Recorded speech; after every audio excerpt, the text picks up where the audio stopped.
মার থেকে বড় ফ্রেন্ড আর কেউ নেই। সে যদি তার বাবার প্রিন্সেস হয়ে থাকে, সে যেন আমার কুইন হয়ে থাকতে পারে।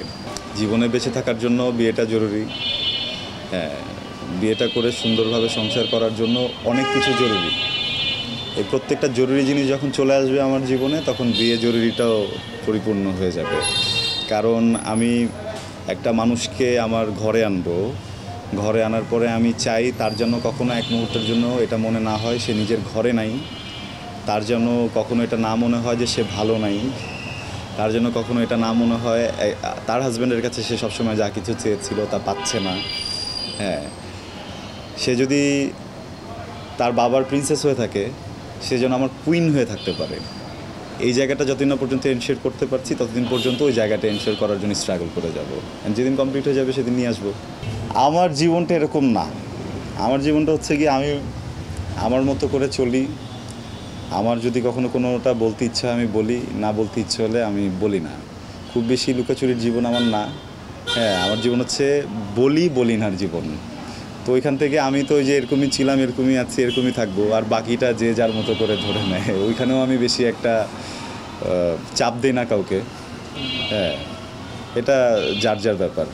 ব্যক্তি আরশ খানকে ব্যাখ্যা করা কঠিন, বিকজ আমি আসলে আমাকে এখন পর্যন্ত পুরোপুরি দেখে বা চিনে শেষ করতে পারিনি। বিকজ ওই কিছু গেম থাকে না, ক্যান্ডি ক্রাশ, এই ধরনের গেমগুলো যেটা লেভেলের কোনো শেষ নাই। একটা লেভেল কমপ্লিট করলে মনে হয় যে গেম ওভার হবে, কিন্তু যে দেখি যে আরও বড় হয়ে গেছে, একটু যে দেখি আরও বড় হয়ে গেছে। আমি প্রতিটা একটা মানুষের তো আসলে ট্রান্সফরমেশন হয় প্রতিনিয়ত। একটা মানুষ জন্মের পর বয়সের বিভিন্ন সময় নিজের বিভিন্ন অভিজ্ঞতা থেকে জীবনে ঘটে যাওয়া অনেক সুখের সময়, অনেক দুঃখের সময়, জীবনে ঘটে যাওয়া অনেক দুর্ঘটনা, এই সব কিছু মিলিয়ে মানুষ একটা সময় পরপর পরিবর্তন হয়, যেটা হয়তো বা প্রত্যেক দিন হয় না, যেটা হয়তো বা প্রতি বছরে বা 2 বছরে বা 3 বছরে মানুষের ভিতরে চেঞ্জেসগুলো আসে। তো আমার এই যে সময়গুলো যেতে যেতে প্রতিনিয়ত আমি নতুন এক আমিকে আবিষ্কার করছি, যেটা খুবই কঠিন। একটা সময় মনে হতো যে আমি অনেক রাগী, কিছু হলেই রিয়্যাক্ট করে ফেলতে হবে। জীবনে এমন কিছু সময় আসলো যখন দেখলাম যে না, রাগ করে আসলে এই জায়গাটা থেকে বের হওয়া যাবে না। তখন আমি বুঝলাম, নতুন করে চিনলাম নিজেকে, না আমি তো আসলে রাগী হলেও আমার সেই ধৈর্যটা আছে। হ্যাঁ, তখন জানলাম যে আচ্ছা, আমার তো ধৈর্য আছে। জীবনের আবার এমন কিছু সময় এসেছে যখন মনে হয়েছে যে কুইট করে ফেলবো, কিন্তু আমার ভিতরে কোনো একটা সত্তা আমাকে নাড়া দিয়ে অনেক দূর আবার নিয়ে গেল, আবার বড় একটা জার্নি করে ফেললাম। তো এই যে প্রতিনিয়ত যে নিজেকে চিনছি একটু একটু করে, এইটা যতদিন না পর্যন্ত শেষ হচ্ছে ততদিন পর্যন্ত আসলে নিজেকে এক্সপ্লেইন করা সম্ভব না। এক কথায় তো কখনোই সম্ভব না, কারণ আপনার ভেতরে একটা পৃথিবী বসবাস করে। পৃথিবীতে যদি 700 কোটি মানুষ হয়, 700 কোটি মানুষের 700 কোটি জোড়া চোখ, প্রত্যেকটা চোখ দিয়ে আমরা ভিন্ন ভিন্ন পৃথিবী দেখি।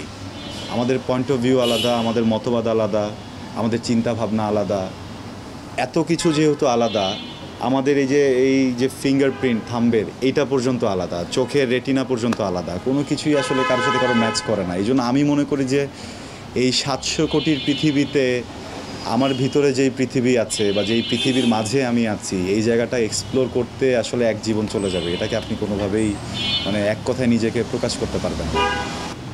আমার মাকে আসলে আমি যখন ছোট ছিলাম তখন তো খুব আদরের মানুষ ছিলেন। আমার পুরোটা স্কুল লাইফে আমার মনে হচ্ছে আমার মার থেকে রাগী মানুষ আর নেই। হ্যাঁ, আমার মা ভয়ঙ্কর একজন মানুষ, খুব শাসন করতেন। কলেজে ওঠার পরে মনে হলো যে মার থেকে বড় ফ্রেন্ড আর কেউ নেই। ইউনিভার্সিটিতে ওঠার পরে মনে হলো যে থাকে না যে লাইফ পার্টনার বলি আমরা, তো সবসময় সোলমেট ধরে নেই যে হয়তো প্রেমিকা। এটা ভুল। সোলমেট আসলে যার সাথে যে আমার আত্মার আত্মীয়, এটা একজন পুরুষও হতে পারে, এটা একটা পশুও হতে পারে, এটা আমার বাসার পালিত বিড়ালটাও হতে পারে, এটা আমার বাবা হতে পারে, এটা আমার মা হতে পারে, বন্ধু হতে পারে। তো ওই যে ইউনিভার্সিটি লাইফটা পর্যন্ত মা ছিল সোলমেট। আর এখন যখন থেকে আমি আসলে পরিবারে টুকটাক কন্ট্রিবিউশন করছি, তখন থেকে দেখলাম যে মা এখন সন্তানের মতো ব্যবহার করে। আমার মনে হয় যে আমি বাবা, উনি আমার সন্তান। যেটা আমরা ছোটোবেলায় করতাম স্কুল লাইফে, অনেক আবেগ, অনেক অনুভূতি, অনেক চাওয়া পাওয়ার জায়গাগুলো, হ্যাঁ, তো আমার মা খুব সুন্দর একজন মানুষ, খুব সাধারণ একজন মানুষ। আর এই যে মার সাথে এতগুলো বছর কাটিয়েছি, একটা জিনিস বুঝেছি, সে এমন একজন মানুষ যার মনে প্রাণে কখনোই এমন কিছু আসেনি যেটা দ্বারা এই পৃথিবীর এতটুকু কোনো ক্ষতি হতে পারে। আমি আসলে খুব প্রাউড ফিল করি আমি তার ঘরে জন্মেছি। দেশে দেশে সবার সাথে দ্য নিউজ।